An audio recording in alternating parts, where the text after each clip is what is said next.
जय जगन्नाथ राधे राधे बंधुगण। आज आम कथा हेबा एपरी जिनिस विषय रे जहाँ आपण निज पर्स रखिबे हेले आपणक पई बहुत लाभदायक हब। आपणक पर्स सबुबले नोट रे भरी रहिब।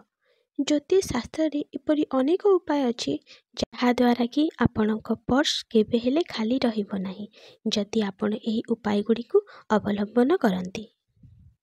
सी पुरुष थाओ किंबा महिला पर्स तो सभी पाखरे थाए।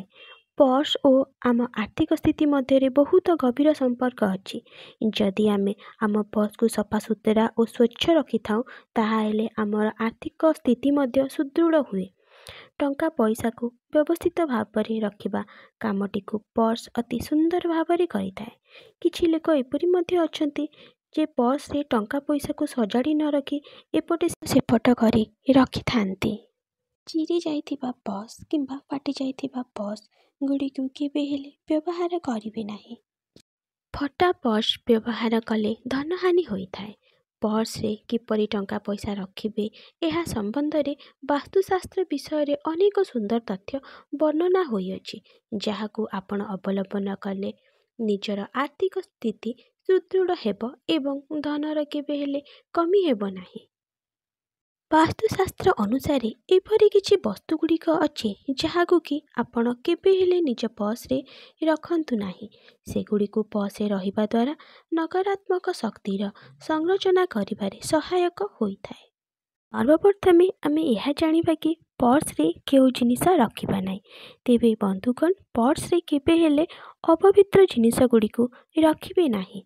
अदरकारी कागज बिल पर्स रे आदौ रखिबा उचित नुहे।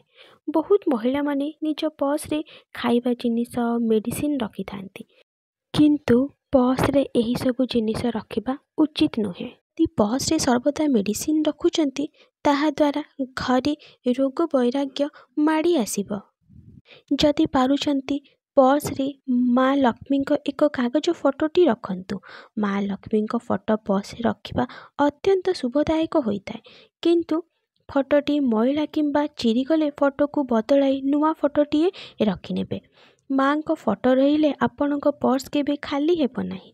माँ को फोटो पर्स रहिले सकारात्मक शक्ति सहित दैविक शक्ति मध्य आपणक सहित रही थाए जहा द्वारा आपण समस्त कार्य सफलतार सहित पूर्ण हुए एवं टंका पैसार अभाव मध्य रुहे नाही। बंधुगण एतिकी मन रखिबे जदि पर्स रे देवादेवी फोटो रखुचंती हेले अधार्मिक स्थान किंबा अपवित्र स्थान को जातु नाही।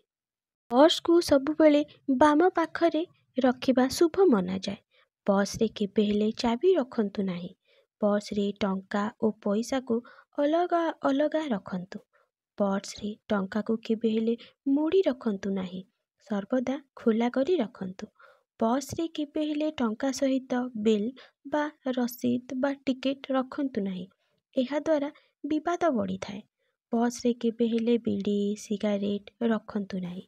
राति रे सोइबा समय रे केबे हेले मुंड पाखरे किंबा तकिया तले पर्स को नहीं रखंतु नाही कि पर्स को नहीं सुअंतु नाही। पर्स को सर्वदा अलमारी रे ही रखंतु। पर्स फाटी गले तुरंत नुआ पर्स व्यवहार करिनियंतु। बंधुगण ऋण करिथिबा टंकार सुध को केबे हेले पर्स रे रखी बुलंतु नाही। सुध टंका पर्स रे रहिले कर्ज कमिबा बदल रे आहुरी बढ़िबार संभावना थाए। पर्स रे केबे हेले फटा नोट को रखंतु नाही।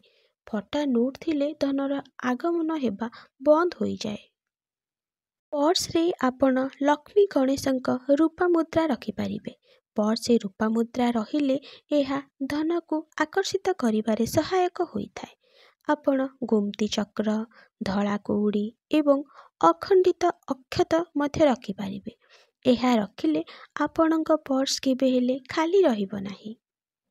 बंधुगण एही छोट छोट उपाय किंतु जदि आपण एहाको अनुसरण करंती ताहाले धन जनित समस्यार सम्मुखीन हेबाकू पड़िबो नाही।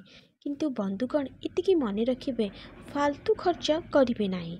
जहा दरकार नाही सेथिरे पैसा इन्वेस्ट करिबे नाही। सबुठारु बड़ कथा हैला धन उपार्जन पाई परिश्रम करिबा अत्यंत गुरुत्वपूर्ण अटे।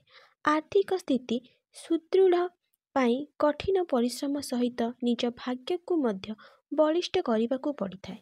କିଛି ପରିସ୍ଥିତି ଏପରି ମଧ୍ୟ ଥାଏ, ଆମେ ବହୁତ ପରିଶ୍ରମ କରୁ କିନ୍ତୁ ଆମକୁ ତାହାର ସଠିକ୍ ଫଳାଫଳ ମିଳେ ନାହିଁ। ଏହି ସମୟରେ ନିଜ ଖର୍ଚ୍ଚକୁ ଆଗ କମ୍ କରନ୍ତୁ, ତାପରେ ଯାଇ ଏହି ଛୋଟ ଛୋଟ ଉପାୟ ଗୁଡ଼ିକୁ ଅବଲମ୍ବନ କରନ୍ତୁ, ଯାହାଦ୍ୱାରା ଆପଣଙ୍କ ପର୍ସ ସବୁବେଳେ ଧନରେ ପୂରି ରହିବ।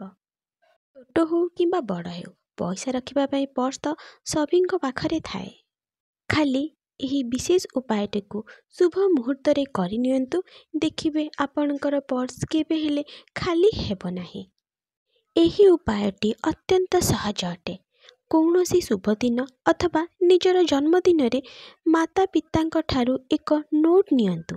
ମାତା ପିତା ନଥିଲେ ଘରର ଯେକୌଣସି ବୟସ୍କ ସଦସ୍ୟ ଥାଆନ୍ତୁ, ଯିଏକି ଆପଣଙ୍କ ସର୍ବମଙ୍ଗଳ କାମନା କରୁଥିଲେ, ତାଙ୍କଠାରୁ ଏକ ନୋଟ୍ ନିଅନ୍ତୁ।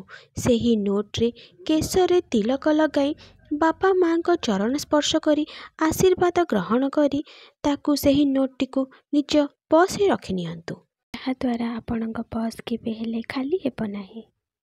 ବନ୍ଧୁଗଣ, ଆଉ ଗୋଟିଏ ବିଶେଷ ଉପାୟ ଅଛି, ଯାହାକୁ କି ଆପଣ ଯେକୌଣସି ଗୁରୁବାର ଦିନ କରିପାରିବେ।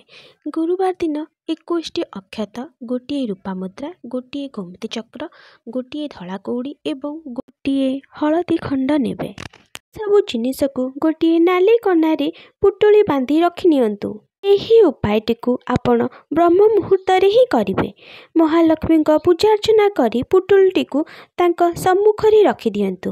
ମହାଲକ୍ଷ୍ମୀଙ୍କ ମନ୍ତ୍ର ଓମ୍ ଶ୍ରୀ ମହାଲକ୍ଷ୍ମୀ ନମଃ ମନ୍ତ୍ରଟିକୁ 108 ଥର ଜପ କରି ମାଙ୍କୁ କୁହନ୍ତୁ, ହେ ମହାଲକ୍ଷ୍ମୀ, ଆମ ଜୀବନରେ ଅନ୍ନ ଧନର ଭଣ୍ଡାର ଭରି ରହୁ। ମୋ ଦୁଆରେ କେବେ କେହି ଖାଲି ଯାଆନ୍ତୁ ନାହିଁ। ମୋ ପର୍ସ କେବେ ଖାଲି ନ ରହୁ।